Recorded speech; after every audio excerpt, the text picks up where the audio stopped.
Yomi Fabiyi ti padà sọ̀rọ̀ sókè o nípa fídíò tí princess tó ṣe láàárọ̀ yìí lórí ọ̀rọ̀ bàbá Ìjẹ̀ṣà. Ṣé gbogbo wa la rí fọ́nrán náà? Princess ò ní kí àwọn òbí kí wọ́n kọ́ àwọn ọmọ wọn sábẹ́ nítorí bàbá Ìjẹ̀ṣà ó fẹ́ràn láti máa gba pátá nídìí ọmọ kéékèèké. Ó ní tó bá dẹ̀ ti ṣe irú nǹkan báyìí yóò sì júbà èwòrò. Bọ̀ Yomi Fabiyi ti jáde o láti wá tako ọ̀rọ̀ yìí. Ẹ jẹ́ ká gbọ́ nǹkan tí Yomi Fabiyi sọ. Ẹ dákun ẹ̀dá bàbá mi ṣe ẹ̀fọ́rọ̀ yẹn jẹ́ kókó nílé kókó àlejò lára lọ́fà láìkì yìí náà ó tún ṣe kókó. Ẹ ṣe mo dúpẹ́. Yomi Fabiyi ó yá gbóhùn sókè. I don't believe in that school of thought, and I fight for what is right. I stand by my truth. But then for long, Babura lẹ́yìn kusari. I stand by whatever I stand for. What to make balenu I try. Okay, now let's start with the case when the deed happened. Naturally, what Princess Comedian plotted, what she orchestrated, what criminals beat here, what they organized, what they planned, what they cooked up, was for Baba Ijesha to be sentenced to life imprisonment. That was our desire. That was what they thought they would achieve. And that was what was charged and was, put before the man. Baba Ijesha at that time could learn it because they've put up the narrative. What's it, Pyro? She just came out this morning to lie that it's a lie.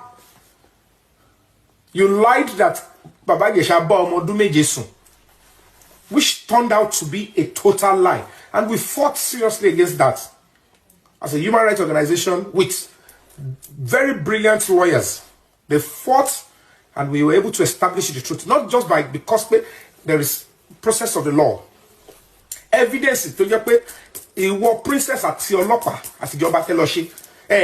You see, the police came honest. And the police came out into Lutio Dani.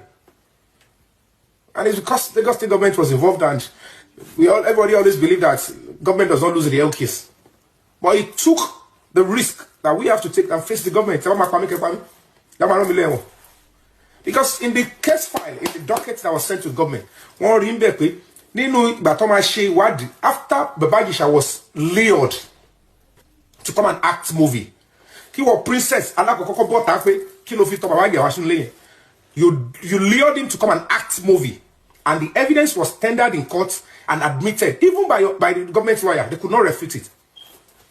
You invited him for a movie via WhatsApp and via Instagram DM. And that was why you placed that girl, a very young adult, to Baba Ijesha active film. The justice system in Lagos State, so that you can know the evil. And you look at what the media did.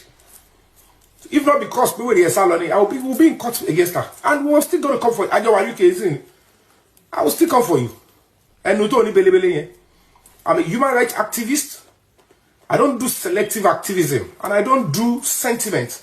I believe in the rule of law. I know people like you are still out there lying and hiding behind abuse, rape, to destroy people's lives. We will teach people like you lesson. So, my people, when this princess cleverly invited Baba Ijesha to come and act movie in her house, she wants to do a skit, and then she lied to her co-travelers that when the girl was 7 years old, Baba Ijesha had sex with the girl, and another time he used car key to uproot a vagina. She added that to make that look real, could it look like it is true. She now organized a crime. She packaged an invitation, stuff, and invited Baba Ijesha. Come and act movie. And we all could see that the same girl was so comfortable around Baba Ijesha. But the only problem, that was actually a bait for flirting. The point is this. we have to understand something, Nigerians. There are some natural tendencies that belongs to every human. She orchestrated and organized flirting. She ambushed Baba Ijesha into that misfortune. Come and act movie and placed a young adult, a girl that has been actively having sex, to come and play that role. And she placed around Baba Ijesha, coached the girl into Mashiri. It was a different ball game. And lo and behold, they did whatever they want to do. She recorded everything went the way she wanted. Police took Baba Ijesha to police station. After tossing no, they were trying to force him to admit to the crime. I'm still going to go back to I don't believe in that school of thought. And I fight for what is right. I stand by my truth. But I stand by whatever I stand for. What I try. Okay, now let's start with the case when it did happen. Naturally, what Princess Comedian plotted, what she orchestrated, the criminals beat here, what they organized, what they planned, what they cooked up, was for Baba Ijesha to be sentenced to life imprisonment. That was our desire. That was what they thought they would achieve. And that was what was charged and was, put before the man. Baba Ijesha at that time could let it go because they've put up the narrative. What's it, Pyro? She just came out this morning to lie that Baba Ijesha, it's a lie. You lied that Baba Ijesha ba omo ọdún méje sùn, which turned out to be a total lie. And we fought seriously against that.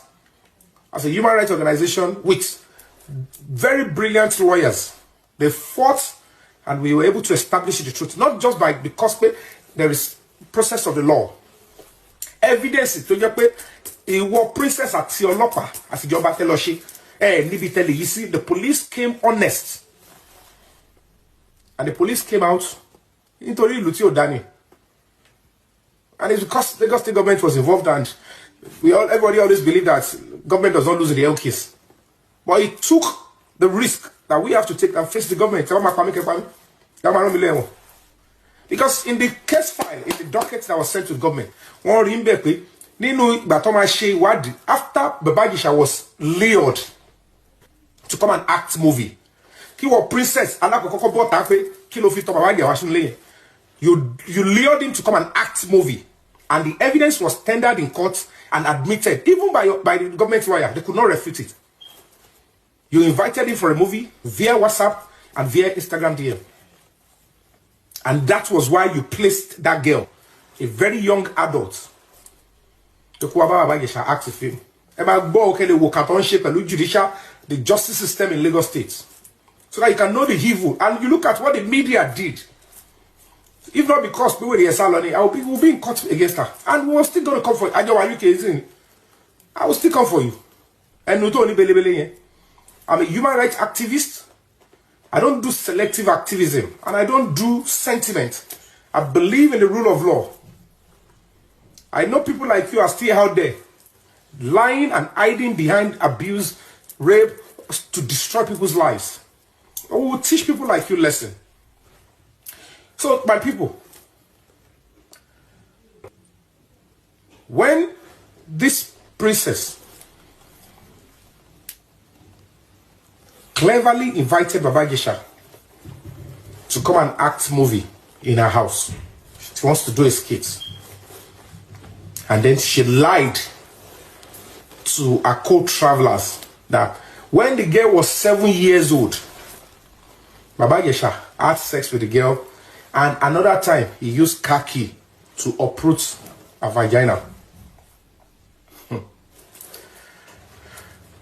She added that to make that look real, Could it look like it is true?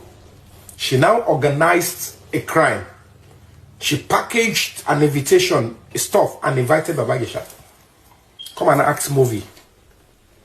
And we all could see that the same girl was so comfortable around Baba Ijesha. But the only problem,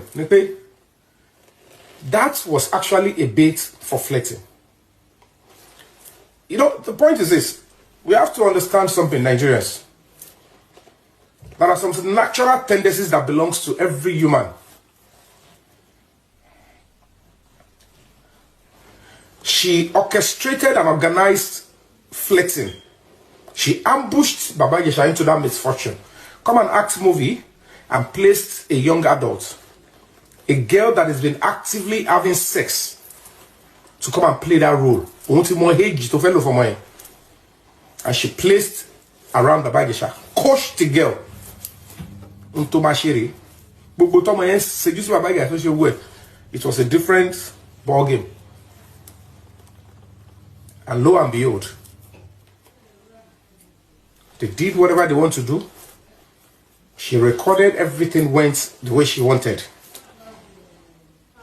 Police took Baba Ijesha to police station. After tossing no, they were trying to force him to admit to the crime. I'm still going to go back to my for leg on. Oògùn kan ti jáde tó yẹ kí gbogbo ènìyàn ó ní lọ́wọ́. Ohun t'Ajíṣà fẹ́ bá polówó nígboro ojúlówó ni.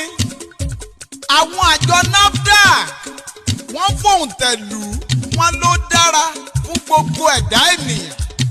Ginger herbal extract ni mo bá ròyìn rẹ̀ fáráyé.